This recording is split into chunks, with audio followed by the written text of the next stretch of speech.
Deputy CM Pawan Kalyan తాజాగా media చిట్చాట్లో భాగంగా Allu Arjun arrest మీద స్పందించాడు.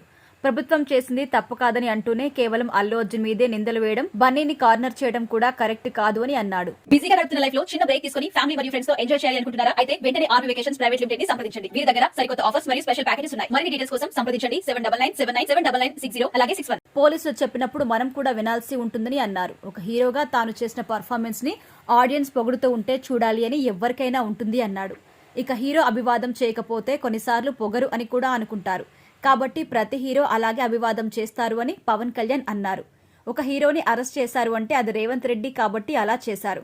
ఒకసారి కేసు నమోదయ్యాక ఎవరైనా చట్టాల్ని ఫాలో అవ్వాల్సిందే. నా మీద కేసు పెట్టినా కూడా అలాగే అరెస్ట్ చేస్తారు. నేను తప్పు చేసినా అరెస్ట్ చేయండి అని అసెంబ్లీలో చెప్పాను. చట్టం ముందు అందరూ సమానమే. గోటితో పోయేదాన్ని గొడ్డలి దాకా తెచ్చుకున్నారు. రేవతి గారు చనిపోయారని తెలిసిన వెంటనే ఆ కుటుంబాన్ని వెళ్లి పరామర్శించాల్సింది. సినిమా అంటే టీం. సమస్య వచ్చినప్పుడు కూడా టీం లాగే ఉండాలి.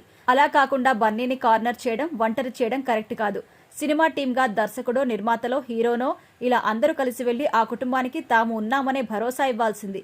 ఇక్కడే మానవతా దృక్పథం లోపించినట్టుగా అనిపించింది.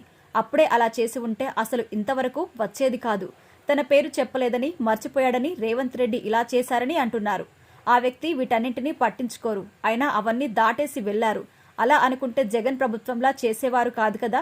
టికెట్ రేట్లను పెంచుకునే ఛాన్స్ ఇవ్వరు. మాకంటే రేవంత్ రెడ్డి ప్రభుత్వం చాలా బెనిఫిట్స్ ఇచ్చింది. పుష్ప 2 సినిమాని చాలా ప్రోత్సహించింది కదా అంటూ పవన్ కళ్యాణ్ అటు ప్రభుత్వం తరపున, ఇటు హీరో తరపున చాలా చక్కగా విశ్లేషించి మాట్లాడారు. ఇక పవన్ కళ్యాణ్ ఇంత చక్కగా విశ్లేషించడం, ఇంత మెచ్యూర్డ్ గా మాట్లాడడంతో కస్తూరి శంకర్ ప్రశంసలు కురిపించింది. ఎవరి పట్ల పక్షపాతం వహించలేదు, చాలా చక్కగా చెప్పారు అంటూ పవన్ కళ్యాణ్ ని పొగిడేసింది. ప్రస్తుతం కస్తూరి వేసిన ట్వీట్ వైరల్ గా మారుతోంది.